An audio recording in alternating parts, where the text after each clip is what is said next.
Today, I will share on a topic that is close to our parenting hearts. A topic that brings about a myriad of emotions and perspectives. Yes, let's get talking about education.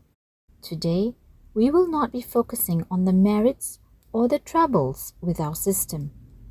Instead, we will look at the role we as parents can play in the educational experience of our children. Please indulge me for a while to reflect on this scenario I am sharing. Imagine this: an adult developmental guideline. At age 35, you must be able to code a computer program, whether you are keen to or are able to. Your spouse thinks you may want to do better in the job and signs you up for courses after work. After all, the market is very competitive. We may find this far-stretched, but this is what our kids face. They are told that they must be able to read by a certain age. If not, something is wrong. And this age is getting lower and lower. Parents, well-meaning as we can be, sign them up for an array of classes which they may or may not be coping with. Many of us sincerely want our children to have a positive learning experience, but we do worry about performance indicators such as grades. In addition to school performance, we are told that grades alone are not enough. Our kids need to have more, and we as concerned, invested parents try and send them to highly valued learning such as music, STEAM, STEM, robotics, coding, and the list goes on. Where I am getting to with this is, as parents, we desire what is best for our children. Our intent is born out of love for the child. But have we made the child part of the very equation of which they are a key component? Can we then be more intentional about this? I am not encouraging a situation where we as parents allow a free rein for the child to make decisions that have significant impact on his future. But rather, do we let the child lead us in helping us shape his educational journey and experience? There aren't any formulas out there. In fact, social media and the industries benefiting are not making it easier for us parents. It can be really noisy, with various voices clamoring to influence us. But I do hope that the pointers I have brought up can serve as a springboard for reflection and discussion in your home. Now, I will share how I approach education for my children. I have 4 young ones, aged 9, 5, 3, and 9 months. I am currently homeschooling my preschooler. I homeschooled my 9-year-old till the end of primary 2, when she then expressed desire to join a mainstream school. My husband and I try our best to take a whole child approach to educating our children. We try our best to look at the emotional, social, spiritual, and academic needs of a child in an integrated manner when we plan or make decisions. This approach aims to ensure a child feels safe, engaged, supported, and challenged. A mantra I keep reminding myself is, I cannot change the system. However, I have the power to change the kind of experience my children will have in their educational journey. Hence, I prefer a holistic approach to learning versus the traditional test-centric, standardized form of teaching and learning. This approach is more of a mindset than a method. I will share some of the principles behind this mindset which I have found helpful. Firstly, we choose to value outcomes other than quantifiable ones such as grades, so that it enables us to foster a spirit of relaxation and curiosity when approaching academics. I share with my kids that the score only reflects how much they have understood at this point. It does not define their ability in a subject matter. These scores can be improved through various means. This promotes a growth mindset and helps them to approach life with a more problem-solving mentality. It also helps to stop the child from feeling like, I can't do this, or I'm lousy at this. When we are not outcome focused, we feel less stress, and the kids will feel it too, and begin to enjoy learning. My girl is mildly dyslexic with a slightly weak working memory, so spelling can be a challenge. Memorizing or the usual methods didn't quite work for her initially. I had to find a method that worked with her versus trying to get her to cope with the standard methods of learning spelling. I also had to work on her emotional state. I shared with her that her brains are wired differently, and we will work together to help herself to learn spelling. Fast forward to these days, she has spelling tests. I encourage her to make stories around the letters in the word to aid retention, especially for sight words. We practice, and I remind her to do her best, and that is really enough. The test scores do not indicate her intelligence or her potential. It tells us what we need to do. We take it as a feedback. I also remind her that just because we worked hard, not everything has to turn out fine. I am glad her teachers partner with me and share similar belief systems. So when she first started spelling, the teacher, knowing her situation, told us to focus only on the words tested as opposed to the 10 words in the list. These days, she is able to master 8 out of the 10 words.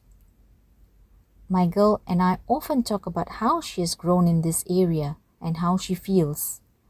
In our chats, I constantly tell her that the end outcome, while relevant, isn't the most important thing. The process, the journey, and the experience are key. I feel for kids to develop into lifelong learners with the right disposition to learning, we as parents need to be curious about the way they think. So, for example, when my kids solve a math question and show me their answer, I will tell them I'm keen to know how they solved it and how they approached it. I do this even if the answer is right. Sometimes I could have approached it differently and arrive at the same answer. This leads to many interesting conversations in our home. When I observe them working at a problem or learning something, I like to look at their expressions. It often tells me how they struggle through some of it, if they like productive struggle, or if they give up easily. I then ask them to share the process with me, rather than be solely concerned about the answer or the outcome. The next aspect I try to be intentional about is to make their learning as relevant to their lives as possible, not just what is tested. This helps them to stay engaged. We can decolonize the learning experience for our kids. As a parent educator, I try to behave in a manner where I am not the person in charge. It's their learning. I give them autonomy where possible. I let them follow rabbit trails because I believe learning happens all the time. The meta layer of learning is very important to me. I also support them to pursue what they are interested in, rather than to be very concerned about just preparing for exams. So, for example, my girl is now keen to try to write a story. Of course, that would mean that she would be spending a good amount of time trying to put the story together rather than practicing writing compositions, which may have direct relevance to her school results. From a young age, we show them how the various subjects are relevant to our daily lives. The concepts or information that is taught, it is not just for use during examinations, but They have direct relevance to our lives. So, for example, we need to know how to count things. We need to know how to measure before we can buy, say, a cabinet. We need to understand fractions to bake. We can make use of many opportunities in our daily lives to teach about science as well. For example, when we take a walk outside and we notice the roots of a tree, we can talk to them about the function of roots. Or if we see a tree bending towards a certain direction, we can talk to them about why this is happening. This helps to keep them engaged and make learning relevant to their daily lives. It helps to keep them motivated and to know that these subjects are wider than their textbooks. It helps to keep the wonder. This makes them naturally curious and interested. The third principle that I try to adhere to is to remember that the child is the map. For us to be able to influence their educational journey, we need to know our children. We may have often heard that there aren't manuals to raise children, but we do. The child is the manual. The child is the map. And that has been so liberating for me. I have had the opportunity to read about Montessori and attachment parenting, which have always exhorted, follow the child's lead.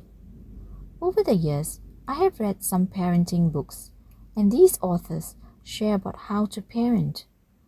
Whilst these have been helpful, I find it most useful to observe my children, and each one is unique. To support our children, we need to focus on them, keep our eyes on them, and not just on the educational landscape around us. It's a moment-by-moment parenting, not a plan X for a child. To do this, we need to move away from labels, curriculums, and to the child. We navigate the educational landscape according to the child, to the map she gives us. I find this changes the tone of our relationship to education and to our children. This has been life-changing for me. When we observe our child and work with them, we would ensure a child feels supported and not left struggling in deep waters or trying to fit into something. Even when we don't get it right, we can celebrate the process and try again. In this way, the child feels supported and learns resilience to face failure. Such educational outcomes, to me, are far more important. The educational landscape tells us that by the age of 5, a child should be able to do X, Y, etc. It is easy to get trapped in this mindset. Just having a chat with another parent about their kids and the classes they attend can cause us to worry. I need to remind myself to look at my child to understand what she needs. As parents, it is easy to fall into worry about entry requirements, timelines, or even the latest fads. But what is more productive in my view is to observe how the child thinks, how she learns, what topics are they interested in, how do they process information, what struggles they face in learning something, and then work these out. When I was homeschooling my first child, I was teaching her to read, so I used Montessori phonics. I got myself equipped and the materials. I was very excited about using Montessori, which is great. But when I tried teaching my girl phonics, it didn't work, and I was so adamant that this should work. So I hired a Montessori phonics tutor for her. My girl kept telling me how she could not handle it, but I could not bring myself to shift. It is such a great method, and why isn't my child not benefiting from it? Needless to say, I pushed her harder. She was overwhelmed and frustrated. I was upset and feeling helpless. This is my story of how I failed to read my child, despite the tears and what feedback she gave me, causing her to get anxious about reading. It took me a while to stop this and take a break for both of our sakes. Homeschooling afforded this at that time. And when we were both less stressed, I observed her. I saw signs that she may be dyslexic. I got her assessed and we found her to be mildly dyslexic. I had to see what worked for her and what did not. But this approach of checking in with her, following a lead and observing her, this change helped her feel supported, and she experienced the sweetness of success eventually. But more important than reading, I feel, is the connectedness she felt to me. It's a building of relationship which I find hard to describe. I realize now that the method must suit the child and not the other way around. Now, her teachers hardly notice she's dyslexic. During that period, we stopped focusing on math and mother tongue to give her the space and time to focus on reading. Because I realized that picking up a skill like reading can be challenging and tiring for her mind, I didn't want to pile on more. I trusted that when she could read, we can take on other subjects. And this worked out really well. When we truly drop following a timeline, we allow our children to be human. We give them time and space. Learning cannot take place in a rush or in a pressure cooker mode. I have found constant checks such as, do they need external help? Do they need more time? Do they need the space to focus on one area of learning, leaving the rest aside for a while? Are great tools for me. Currently, my daughter is in school. Besides homework requirements, which are few for now, I'm constantly reminding myself we are not joining the rat race. To know the child and read his or her cues, we need to spend time with them. Involvement is key. Children are very perceptive if we have an agenda to get them to talk, or if we are keen to hear them and are genuinely curious about them. Spending time doing things they are interested in, or just chatting with them about things that matter to them, helps to foster an environment of openness and willingness to share. And we can bring that to education as well. If they face a roadblock in learning, I tell my daughter that I'm keen to hear her input about how we can go about this. I like to give her a voice and at the same time to get her to think through solutions. Talking to the children, observing them, being curious about their thinking, ideas and opinions helps us to get to know them better. During these conversations, I try my best to withhold judgments. These conversations give me opportunities to also share with her any concerns I may have for her. For example, I could share with her that at some point you need to learn your times table. Let's see how we can go about it and how it may matter to the things you care about. Spending time can be so challenging for many of us. We come with different circumstances, such as work from home, double-hatting at home as one spouse may have a demanding career, multiple kids, etc. For me, with the birth of my fourth one, and meeting his needs has meant I get lesser time with the rest. This did make it difficult for me to know what they are going through. So, yes, I spoke to other moms to bounce ideas on how to be creative in carving out time with the other kids. For now, we read together, play some games, and have chats while I feed the baby.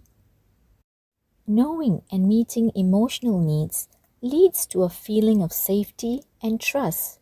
So spending time building relationship is important to help our children face the challenges that may come with learning. This is so vital to the well-being of any child, which then helps them navigate the stresses of daily life and education. I have to do daily temperature checks and scan my home to get a pulse of how my children are feeling, what they are going through. Are they seeking attention? Their behaviors give us subtle cues. Children are generally willing to share if they feel respected and if they have the language to do so.